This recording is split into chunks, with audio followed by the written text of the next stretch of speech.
place to start, Coach. Just the newcomers, how you think they're going to fit in the portal guys and the junior college players? Right now, I think they're doing a solid job. You know what I mean? Obviously, all of this is foreign to those guys, so they're getting used to new verbiage, new languages, you know what I mean, new techniques, different fundamentals. Because I've always said every O-line coach is different. You know, I played for 5 of them during my time in the league, and every one of them was different. So it's foreign to them. So to me, it's about just creating, for us, consistency with our fundamentals and technique. And not only that, just continuing to, create chemistry and cohesion, because these guys are still learning each other too. And we got to trust the guy that's next to us, you know what I mean, by not overcompensating or trying to do too much and just trust the individual next to me is going to do his job. Any of these guys going to start for you? Corey Stewart maybe? I don't know. We competing right now. I have no clue yet. And I told them this competition is going to end up in going into fall camp, and it's based off everything you do from classroom to weight room to everything, because everything does matter. You know what I mean? So I think he'll have the opportunity to, as all of them will. You know, but we just competing right now and trying to get better at our craft individually. And I always like to say the cream will rise to the top, if you know what I mean. How do you evaluate these guys on a day-to-day basis? Like, what are you looking for as a coach that kind of gives you the knowing of, okay, here are the guys I'm running with right now? I think the biggest thing is kind of going back to that word consistency. So whoever can be the most consistent day in and day out.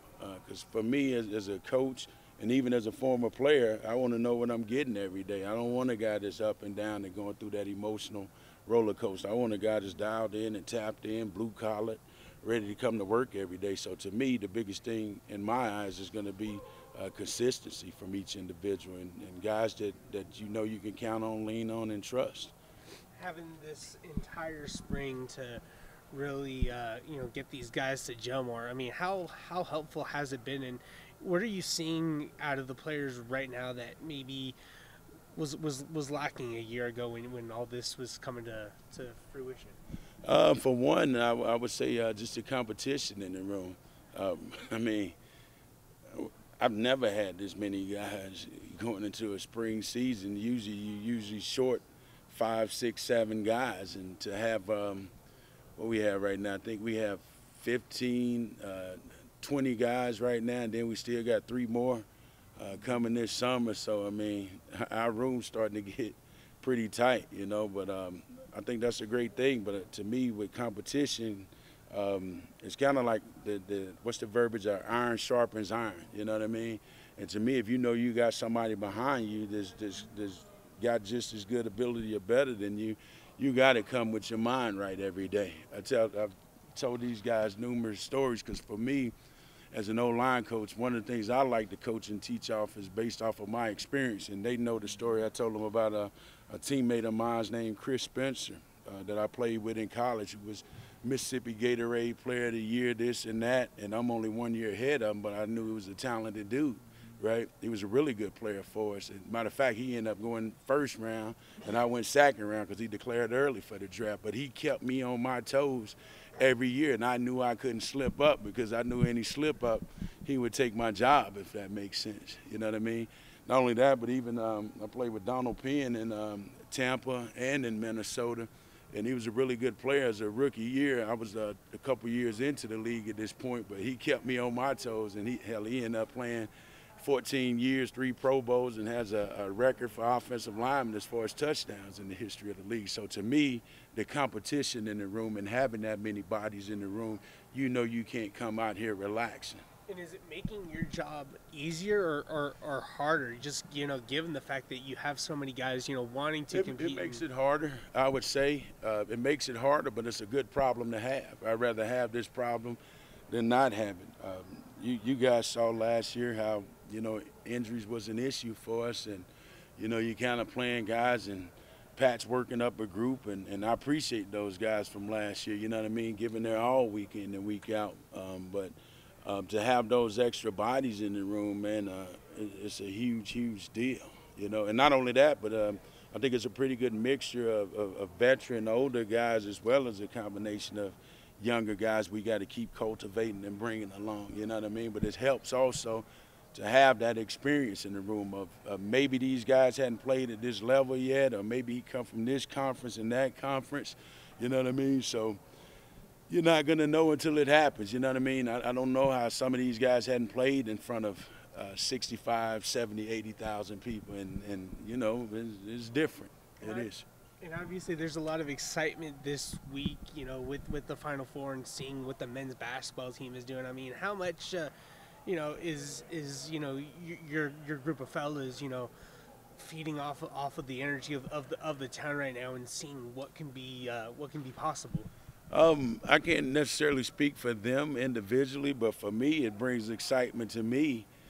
Just, you know, around campus, this community, man, Purdue is important. It makes up this area, you know what I mean? So for me, it tells you there's always a chance and hope, you know what I mean, and anything is possible. So it definitely motivates me with all the excitement that's going around in the city and the state.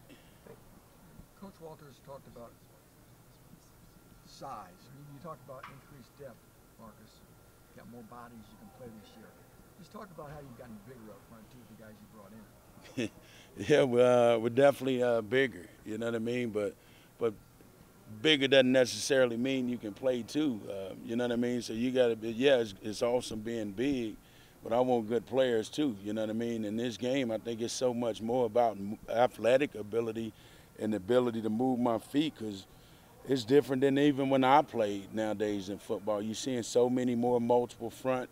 You're seeing so many multiple pressures and movement across the board. So even if I'm big, I still got to be able to move my feet. You know what I mean? Especially with what we do, because we're a pretty balanced team. We're going to do 6-man drop back pass and 5-man drop back pass. We're going to run outside zone, which you got to be athletic enough to do. And we're going to be pulling guys, which we got to be able to move and play in space. You know what I mean?